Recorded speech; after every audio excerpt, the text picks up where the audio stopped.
Hello to all of my peeps. It's so good to see you here today. From my chair, episode 89. I have two friends to show you today. One of them is a beautiful poinsettia from a family in our church. They always provide the church family with poinsettias. And since it's Christmas time, why not? Bring it on down here and I'm going to take it home with me and enjoy that. And then I have a special treat for you today. There's Iris, but I hope you can see it. I don't know if you can.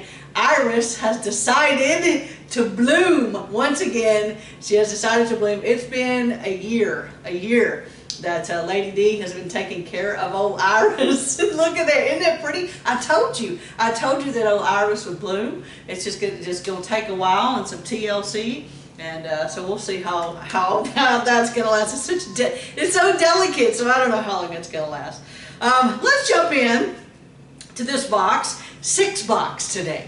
Let's jump into this. What if it rains in my box? We also call this the worst case scenario box. I personally call it the fear box. You're going to hear a lot about fear today and have a lot of words, a lot of things to say. I have some very, very dear peeps that are in this box, and I want to address it and care for some things and give us some growth and things like that. I have 2 quotes for us. Number one, first one from Jodi Picoult. Anxiety is like a rocking chair. I love this. Anxiety is like a rocking chair. It gives you something to do, but it doesn't get you very far. Isn't that good? Isn't that good? It gives you something to do, but it doesn't get you very far. That's anxiety. Then, I love this. James 1:6. For he that wavereth is like a wave of the sea, driven with the wind and tossed. And if you are in this box, if you're a 6 box, that resonates with you. For he that wavereth, James 1:6, the latter part of it, for he that wavereth is like a wave of the sea, driven with the wind and tossed. You know what I'm talking about. I got to give credit to my sources today. The Road Back to You by Ian Cronin and Suzanne Stabile, and then The Path Between Us by Suzanne Stabile. Amazing resources. I'm enjoying studying those. So then, as we begin opening this box, okay? As we begin opening up this box and studying it, I want us to understand that personalities, as I study them, the personalities and the studies about them, they show that 6 boxes make up more than half the world's population. There's a lot of people. There's a lot of people that are living in a 6 box. And as we go through and I uncover it for you and open it up, you'll see. You'll see why. And you'll probably think, oh yeah, I know somebody. Or, oh my, I am that. So let's talk about this. So what is it like to live in this box? What's it like to live in a 6 box? Okay, hang on. I got lots of cool slides for you today. I'm so excited about it. But hang on, all right? You're not going to like it. But let's go. Number one, I must have two things. I must have 2 things. If I live in this box, I must maintain a sense of safety and certainty in an unpredictable world. Therefore, I must imagine and plan for potential catastrophes. Did you get that? That's where you live. You live, a 6 box lives here. And they got to maintain safety and certainty. The world is so unpredictable, therefore, I have to imagine and plan for potential catastrophes. I imagine the worst thing that could happen, and I have a plan ready for it. Just think, if you go on a trip with a 6 box, or you're talking to them, or you're doing anything with them, they going swimming with them. I've been there before, and they have everything all planned out. Whatever happens, they've got a plan for it. A plan for potential catastrophes. Number 2, I love this, and this is so true. My life's mantra is only 2 words. What if? What if? What if? What if? That's their life's mantra. That's my life's mantra in a 6 box. Number 3, what's it look like to live in this box? I experience elevated anxiety when life is going smoothly because I wonder what might come along and ruin it. What's going to happen to mess up my smooth sailing? It's going too good. What's going on? What's wrong? Seriously, that's how they roll. If everything's going well, they would look around and get anxious because something's supposed to go wrong. What's going to go wrong? What's going to happen? That is exactly how a 6 box rolls. They don't want to enjoy that everything's going smoothly. They fix their minds on, okay, what's going to happen next that's not so exciting, not so happy, not so joyful. Number 4, I appreciate order, plans, rules, and predictability. And I can resonate with this because I'm a 1 box, but they appreciate it for different reasons than I do. Let me give you an illustration here. I,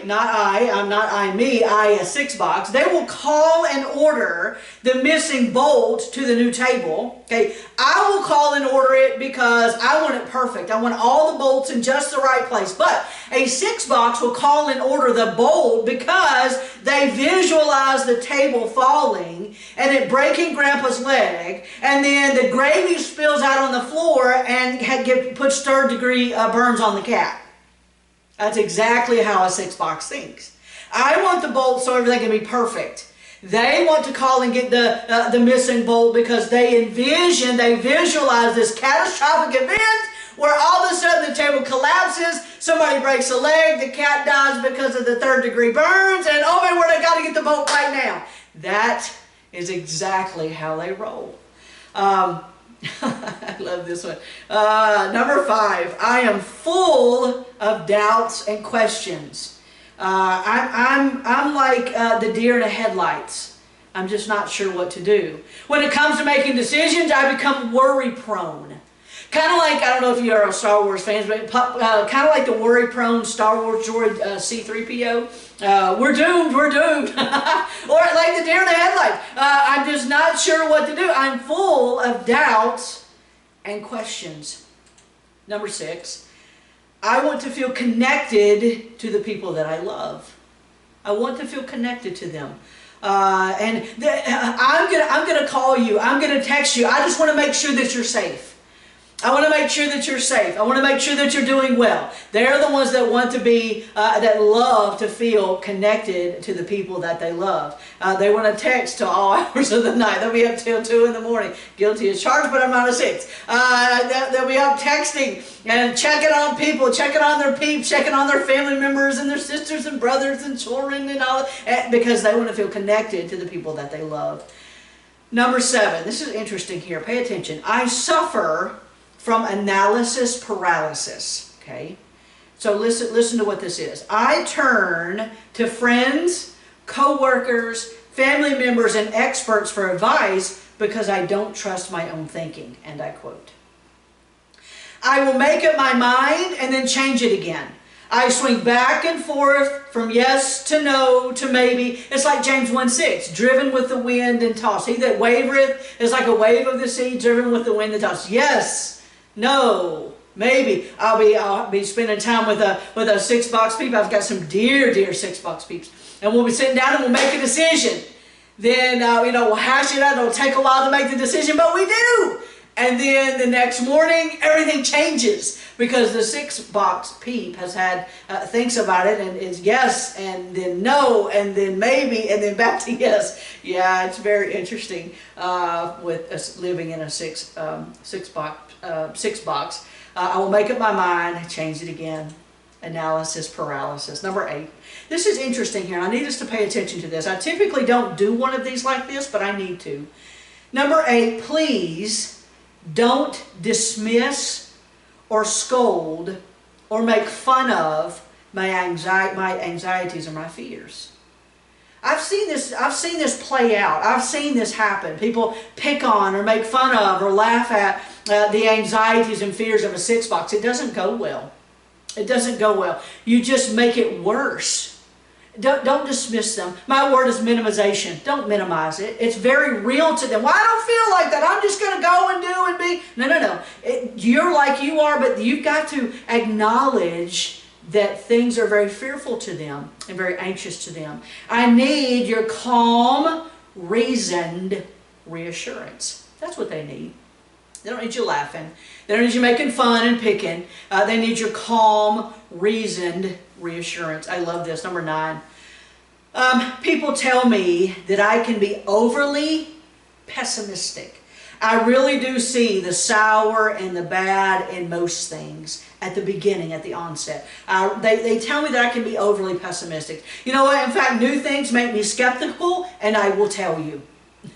New things make me skeptical, but typically I just keep my mouth shut and I'm like, okay, let's see how this is going to work out. Okay, not a 6-box. They are very overly skeptical, and they will voice it because there's something new, it's something different, and I'm not sure that I want to do this. This is interesting to me. I don't trust people who compliment me too much. Now, that doesn't mean that you need to stop complimenting a 6-box. It's just that they have the trust issue. They're thinking, what do you want?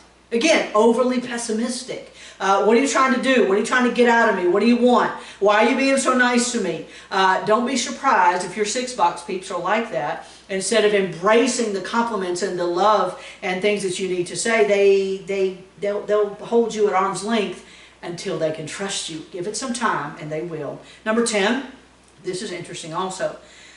I link together all of my past fears, memories, past hurts, and disappointments, which makes it very difficult to forgive and forget. They link it. Remember those paper chains you used to make for the Christmas tree? It's Christmas season. Those paper chains that we used to make. That's the way they handle their past fears, their memories, their hurts, and their disappointments. They link them all together. They're not separate, isolated incidents. They link them all together. So when there's a chance or when they come across a situation, it's very, very difficult for them to forgive and to forget. I tend to believe, I quote, that I can protect myself by remembering those hurts and disappointments. If I can continue to remember them, then I can protect myself. Forgiveness is difficult because it makes me feel vulnerable and powerless. Very interesting. So, what is my communication style? You probably already figured it out, but here we go. Cautions. This is a perfect slide for it. Cautions. The warnings, second guessing. A 6-box loves to second guess every decision. Whether you make it, I make it, or Sally Sue makes it, or the neighbor makes it. They'll second guess it every time. Troubleshooting, worst case scenarios, defending. They're the perfect devil's advocate. They will defend people to the nth degree, even if they're guilty. They will defend them. Questioning. The communication style is cautions. Does any of this sound familiar? Let me give you a couple little things here. Take a little bit different approach here to this. Does any of this sound familiar? Don't run with the scissors. You'll fall and stab your brother in the eye. That's a 6-box. Now, we all know you shouldn't run with scissors, but you're going to fall and you're going to slice open your head, and then you're going to die. That's a 6-box. Turn them over. Don't run. Whoa. Check the date on that container. It has yesterday's date on it. Throw it away. Throw it away. I don't want you to get sick. Throw it away. It sounds over. Again, I've got some very, very dear 6-box peeps. And this is very real. Check the date. Check the date. Okay, it was yesterday. Throw it away. Throw it away. We might get sick. I don't want us to get sick. Throw it away. Smell the milk. Smell the milk. I do. I'm so kidding. I'll do that. I will not deal with milk unless I smell the milk. Smell the milk, but the day doesn't matter. Smell the milk. What if it's gone bad? Then you're gonna get sick. You're gonna get sick. You're gonna get poisoned. That can is dented. We might get salmonella poisoning. Toss it. It's a can. It doesn't matter. It's dented. Throw it away. Toss it. If it's storming, stay out of the tub. You might get electrocuted. Don't even take a shower. In fact, get away from the windows because it's storming and you might get electrocuted and die. Put a hat on your head. But Mom, but Dad, I'm just getting in the car and it's like 4 feet away. It doesn't matter. You could get pneumonia. Go put your hat on. I love it. But one of my favorites, are your hands clean? Are your hands clean? I was recently cooking with 6-box peeps in the kitchen, and the hand towels, it just starts piling up, piling up, piling up. We have to do laundry. We end up doing a whole load of laundry just to wash the hand towels. We're constantly washing hands, constantly washing hands. After everything, constantly washing hands because all the germs. You just never know what kind of germs you're going to get on your hand. And I love this one. You ready? There is no, in their world, in the 6-box world, is this sounding familiar to anybody? In their world, there is no such thing as the 10-second rule or the 5-second rule. If anything falls on the floor, there is no picking it up, blowing it off, and eating it. Into the trash it goes. But it's my favorite. I don't care. Throw it away. It touched the floor. But it was only 2 seconds. It doesn't matter. Throw it away. Throw it away. Put it in the trash. That is a 6-box people. And wait. I think, honestly, I think they would rather starve than handle raw chicken. I'm just saying. I've seen this happen. I don't know, but I think they would rather starve than deal with raw chicken because there's so many germs with raw chicken and tons of, all these wipies and all this stuff. Oh, mercy sakes. And COVID. Oh my. 6 boxes. Listen, 6 boxes will never, ever be the same thanks to COVID. Thank you, COVID.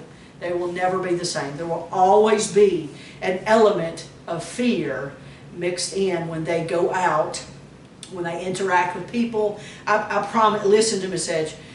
If a 6-box hugs you, or shakes your hand, or hears you sneeze, or something like, just know what the battle that's going on in their mind. I'm going to get COVID. Oh my word. It has messed with, it has messed with the 6-box's mind. The fear of it all. And that leads me to what is the primary struggle of a 6-box. Okay? You've probably already figured it out by now, but I'm going to give it to you anyway. Are you ready? The primary struggle is, yep, you guessed it, fear. Fear. But their fear is in the form of anxiety. Anxiety. Fear is what arises when you're in the presence of a clear and immediate source of danger. That's fear. Okay? I see the danger. It is right here. Let's act because I see the danger and I'm afraid. Anxiety, I quote, is a vague, free-floating sense of apprehension that arises in response to an unknown threat that may never materialize. Put your hat on, it's 32 degrees, but I'm only going 4 feet to the car. Doesn't matter. You could get pneumonia. That's anxiety. It's what you feel when you imagine what would happen if. Okay?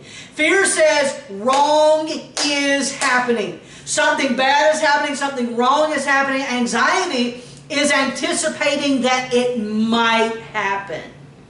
And a lot of times it is very far-fetched. It never does materialize. But all of that time and energy and anxiousness is used on that thing, that fear of what's going to happen. So, what is their go-to emotion? You've probably already figured this one out too. Their go-to emotion is worry. Worry. Now, wait, we all have an element of worry in us. I know that. I'm not minimizing that in all of us. But that's not our go-to emotion. For them, their worry is a guiding force to everything. They go to the store to pick up, they go to the Walmart, or they go to the Kroger, they go to the Publix, and just to walk in is anxiety, filled with anxiety and fear, especially now because of COVID.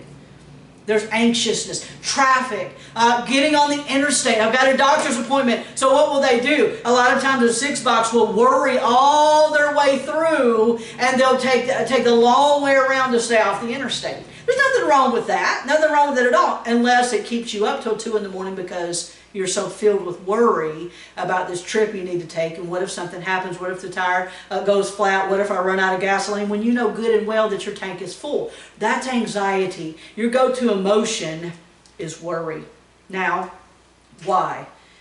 Why are 6-boxes the way they are? Listen to me very closely. They have never learned to connect with and trust their inner guidance system. They often doubt their ability to make good decisions because, as a rule, they forget past successes. Can I just go ahead and give you a peek into a path to growth that I want us to learn? we're going to have to, we as their peeps, we're going to have to remind them of past successes. In fact, to help you get over this as a 6 box, you might need to start keeping a journal of successes. Not failures, successes. And then look back and say, look at all these wonderful things that happened that I did good on. I had good decisions with this. They often doubt their ability to make good decisions because as a rule, they forget past successes. Don't forget those successes. Remember them. You did good. You did good. You made the right choice. Okay, write it down. And when you feel yourself doubting that, go back to it and say, hey, I made a good decision. That turned out okay. That will help you tremendously. I don't know, maybe this has happened to you before. Another illustration here, just kind of random. It's very cold outside. Pay attention to that. It's very cold outside. You run into the Walmart and you pay $15 for some organic grass-fed beef to use for supper. Now, pay attention to that. Okay, it's cold outside. You run into the Walmart. You pay the big bucks. You want the good stuff. You want to feed your family properly and get all that nasty stuff out. So you choose the organic beef. Okay, fantastic. You bought it at 2 p.m. and it's now supper time, 6 p.m. You realize that you left that $15 package of organic beef in the trunk. Question mark. What do? Okay. I'm getting the meat out of the cold trunk. Again, pay attention to that. I'm getting the meat out of the cold trunk. I'm testing it with my temperature, my meat thermometer. I'm putting that bad boy in there just to make sure, just to check the temperature. And I'm cooking it.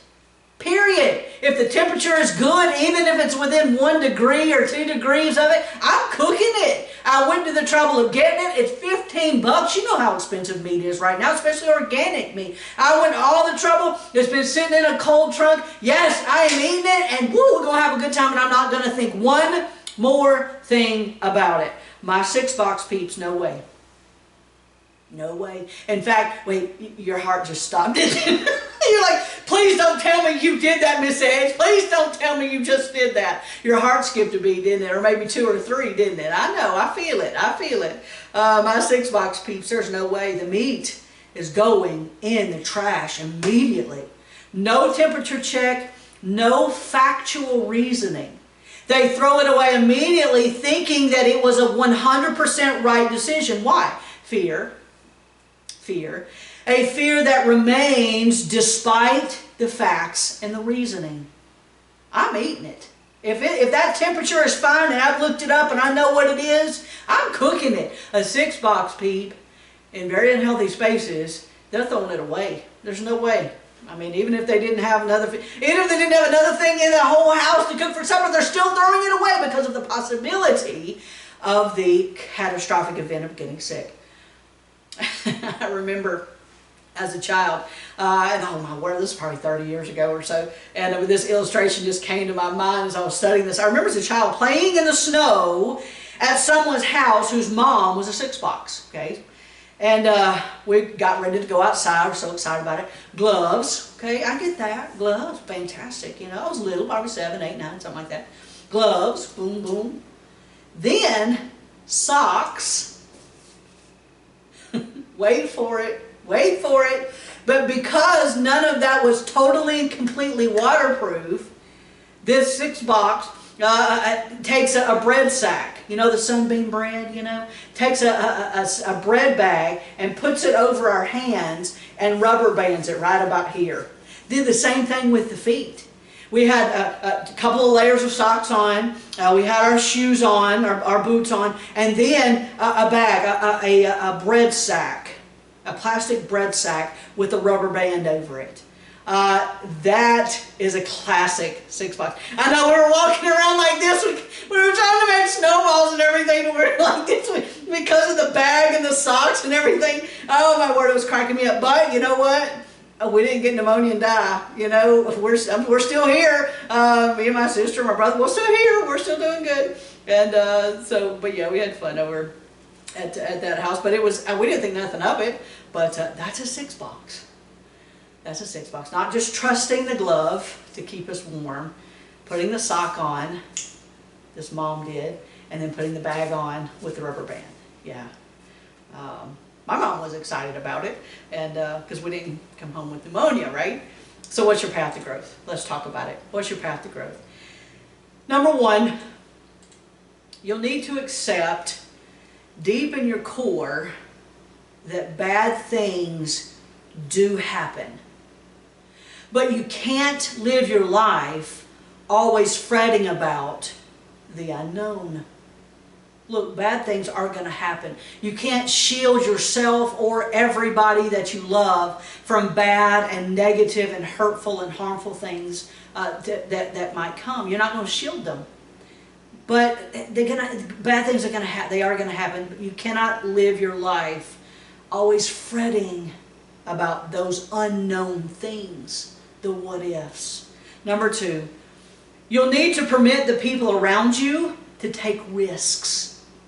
This is especially for maybe moms and dads, okay? Authority figures, when people come to you with ideas. Now, I'm not saying don't give all of the things that you see that could go wrong. We'll talk about that in just a second. But allow people to take risks.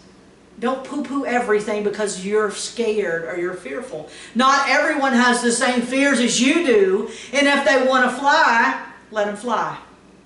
Let them fly. If they want to start a business, let them start it. Yes, they may fail, but they may not fail. So what you'll need to do is, number three, find a way to, on purpose, weigh both the risks and the rewards. That's hard for you, I know. Yes, weigh the risk. Hey, I think I need to do this. What do you think about this? Instead of it all being about risk, all being about cons and the bad, I implore you, I beg you, throw in the good things. Throw in the pros to it. When you discuss things with people, they don't only need to hear the cons, they need to hear the pros. Learn how to offer both. And then let them make a wise decision from what you said. Oh, here we go. This is interesting. You're going to need to hold two conflicting things in tension. All right, and I quote this. I'm quoting. This is fantastic. Oh, my word. You'll need to hold two conflicting things in tension. Okay, number one, that you live in a culture that is never going to let you feel safe. Do you remember? Do you realize all of the money that national media, social media, all the news outlets would lose if they stopped scaring people? I'm not being ugly. Look at my heart. You got to see my heart in it. Do you realize all the money that insurance companies would lose if they stopped scaring you and made you feel safe? You're going to have to understand something. That you live in a culture that is never going to let you feel safe. But the conflicting is that you're going to have to know you are safe. I'll say it another 3 or 4 times. You are safe. How can any of us feel safe in a world when we turn on at many news outlets and we see a perpetually alarmed news anchor coming to us live from the Situation Room, telling us to stay with him because in the next 60 seconds, he's going to bring us breaking news? Yeah. Understand that news, commercials, infomercials, ads, media as a whole are trained to play on all of our fears. Wait a second. What did I say at the beginning? More than half of our country are 6 boxes. Why do you think all of the media is geared towards fear? Pay attention to that. Pay attention. It's what keeps us glued to the TV and the internet and social media. Fear. For me, honestly, for a 1 box, I look at it and see such things as panic-driven manipulation, and I turn it off. I'm just laughing at it. I'm like, seriously? You're really trying to scare me? No, I don't think so. For my 6 box peeps, you internalize the message of fear and imminent disaster. You internalize it. Oh my word! Did you hear that? And I know you've heard it probably 10,000 times in the day because they keep repeating the same stories. And you keep listening to the same fearful, anxious-filled stories. And which leads me to number 5. I need you to recognize, it's vital for you to recognize this ploy to incite you to panic and think twice before permitting your anxiety to take over your life. Recognize the ploy and think twice. because it's trying to take over who you are. In other words, turn off the drama-filled, doom and gloom, depressing forms of media. No one person should have that much control over your mind, body, spirit, and emotions except the sweet Holy Spirit of God, not the news anchor. Not the panic-driven media and society that we live in today. I want to decide what to be afraid of, not the 11 o'clock news anchor. Let that sink in for a second. Not the 10 o'clock news anchor. I'm going to decide what I need to be fearful of and worry about, not that person. If I want to be panicked, I want to choose to be panicked. And that is a path to growth for you, 6 boxes. I need us to remember something. You are ultimately safe. Remember the spiritual truth that you are ultimately safe. Psalm chapter 4, verse number 8 says this, I will both lay me down in peace and sleep, for thou, Lord, only makest me dwell in safety. Your Lord Jesus has got you. You're going to have to remember the spiritual truth that you are ultimately safe. This does not mean that you're magically protected from danger or disaster or calamity, but from an eternal perspective, you've read the end of the story and Christ wins. Read Revelation 21, 4 and 5. He shall wipe away all tears from your eyes. He's coming back. He's coming back. He wins, and because we're His children, because you're His child, and I pray that you are, you win also. You'll need to understand that you are ultimately saved. Number 7, you'll need to settle something in your soul. You'll need to settle this Romans 8:28. That if everything doesn't work out as planned, everything's going to be okay. God's still in control. And we know, Romans 8:28, that all things work together for good. Doesn't mean that Pastor says this all the time. It doesn't mean that everything in your life is going to be good. It means that it's going to work together for good. He's in control of all of it, and He works it all together for good. Romans 8:28. You're going to need to settle it in your soul that even if everything doesn't work out as planned, it's still going to be okay. Because, I love this, you ready? Number 8. You'll need to decide deep in your core that God is either in control or He isn't. I'm just saying. Either God is in control or He's not. And can I tell you on the authority of the Word of God? God is in control of all things. He's in control of all things. But you're going to need to settle that yourself. I can't make you settle that. You're going to have to settle that for yourself. God is in control of all things. Number 9. You'll think that the antidote for fear is courage. It's not. It's not. I've got to have courage to fight my fear. No. Grasp this life-changing, very biblical truth that the antidote for your fear is faith. Faith. Faith in our Lord Jesus Christ, that He's got the whole world in His hands. That faith asks you, number 10, that faith asks you to believe and trust in someone who is bigger than you are, bigger than your fears, bigger than your worries, someone who will always have your back, and someone who will never, according to Hebrews 13:5, Jesus said, I will never leave thee nor forsake thee. Settle that in your core. He's not leaving you. God's got your back. He's got it all, and He is ultimately in control of all things. Faith in Christ says, I don't really know about tomorrow, but I do know that my God is already in my tomorrow. He's already there. So, what amazing things do 6 boxes bring to the world? Of all the 9 boxes, they're the most faithful and the most dependable.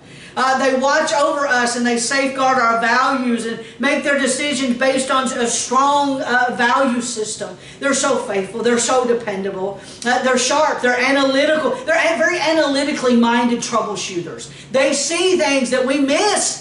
They do. They see things that we miss all the time that the rest of us miss. They are loyal. They are honest. They're reliable. They're warm. They're funny. They're so funny.